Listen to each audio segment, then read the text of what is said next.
Notez bien, lors du premier départ ou si le sable vient d'être remplacé dans le filtreur, assurez-vous de mettre le système en marche avec la poignée de la tête du filtreur en position lavage ou backwash afin d'enlever la poussière contenue dans le sable. Si tel est le cas, découvrez en détail les étapes d'une fonction backwash en retournant au menu principal dans la section Filtreur et Fonctions. Étant maintenant familier avec l'équipement et connaissant mieux les grandes lignes du système de filtration, nous sommes maintenant prêts à voir en détail le fonctionnement du filtreur et apprendre comment utiliser ces 5 fonctions. Parlons d'abord des 5 fonctions.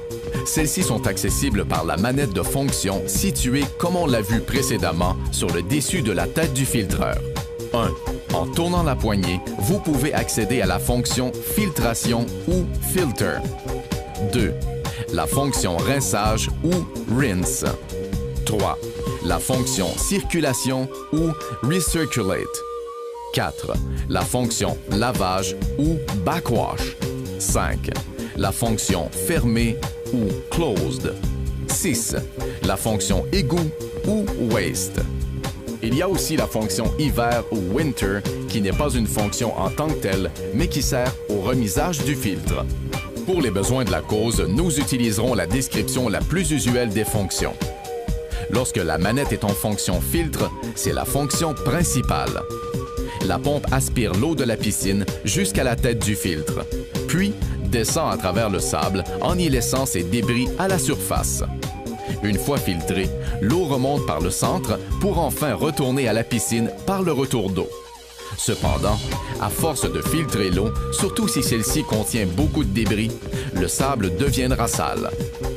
Cela aura pour effet d'augmenter la pression sur le filtre et vous indiquera qu'il est temps de faire un lavage du sable, communément appelé backwash. C'est ici qu'intervient le cadran de pression. La première fois que vous mettrez votre filtre en marche, vérifiez le positionnement de l'aiguille du cadran de pression. Le chiffre indiqué par l'aiguille est la pression standard de votre système de filtration. Si par exemple l'aiguille indique 10, il faudra attendre que le cadran indique 5 degrés de plus, c'est-à-dire 15, avant de faire le lavage du sable. Si l'aiguille indique 12, il faudra attendre qu'elle indique 17 et ainsi de suite. Pour faire un lavage du sable, il faut d'abord mettre l'interrupteur de la pompe en mode arrêt ou off. Notez bien, il faut toujours arrêter la pompe avant de changer la position de la manette de fonction. Une fois la pompe arrêtée, amenez la position de la manette à backwash et installez le boyau de vidange en plaçant son extrémité là où vous voulez que l'eau se déverse. Repartez ensuite la pompe. Cette fois, l'eau, toujours aspirée par la pompe, passe d'abord par le centre du filtre, remonte à travers le sable, ce qui a pour effet de le nettoyer, pour ensuite passer à travers le boyau de vidange et en ressortir à l'autre bout. Au début, vous constaterez que l'eau qui sort du boyau est sale. C'est normal. Il faut continuer l'opération de nettoyage jusqu'à ce que l'eau devienne complètement claire. Certains filtres sont munis de petites bouteilles accrochées à la tête du filtre qui vous permet de voir la couleur de l'eau sans vous déplacer pour vérifier l'eau s'écoulant du boyau de vidange. Donc, suite à cette opération de 1 à 2 minutes et demie, l'eau est propre. Le nettoyage terminé, arrêtez la pompe et tournez la manette de fonction à la position rinçage. Pourquoi rinçage? Parce que pendant le nettoyage, tout le sable s'est amassé dans la tête du filtre et si l'on reprenait alors la fonction filtre, tout ce sable, en plus des saletés ramenées dans la tête, retournerait dans la piscine. La fonction rinçage sert donc à rincer la tête du filtre. Avec la manette en fonction rinçage, remettez la pompe en marche. L'eau sort de l'extrémité du boyau, mais cette fois-ci pendant seulement 15 à 30 secondes et la tête du filtreur est propre.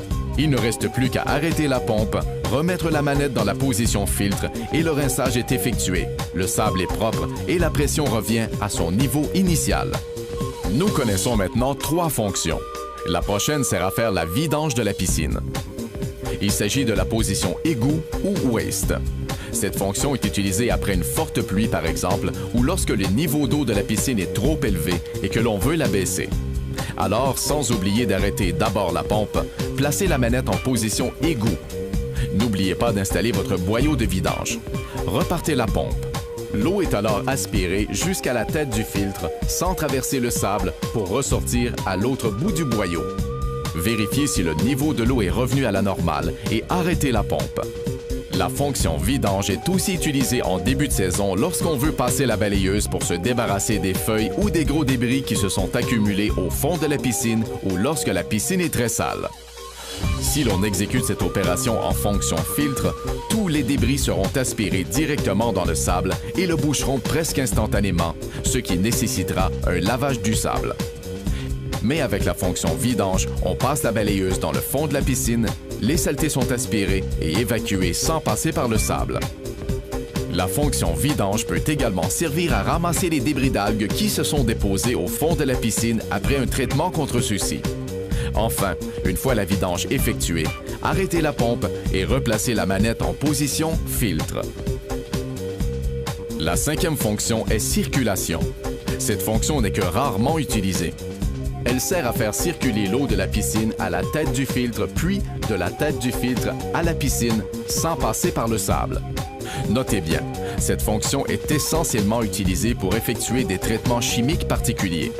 Cette fonction nous permet de vérifier si le débris de certaines pièces du filtreur serait la cause d'une accumulation de sable dans le fond de la piscine. Pour faire cette vérification, commencez par bien nettoyer le fond de la piscine. Ensuite, mettez la manette en mode circulation ou recirculate et partez la pompe. Laissez-la fonctionner ainsi toute la nuit. Le lendemain matin, la présence de sable au fond de la piscine indiquera que celui-ci est sans doute transporté par les enfants ou par l'effet du vent, puisque dans la position circulation, l'eau ne touche pas au sable dans le bassin.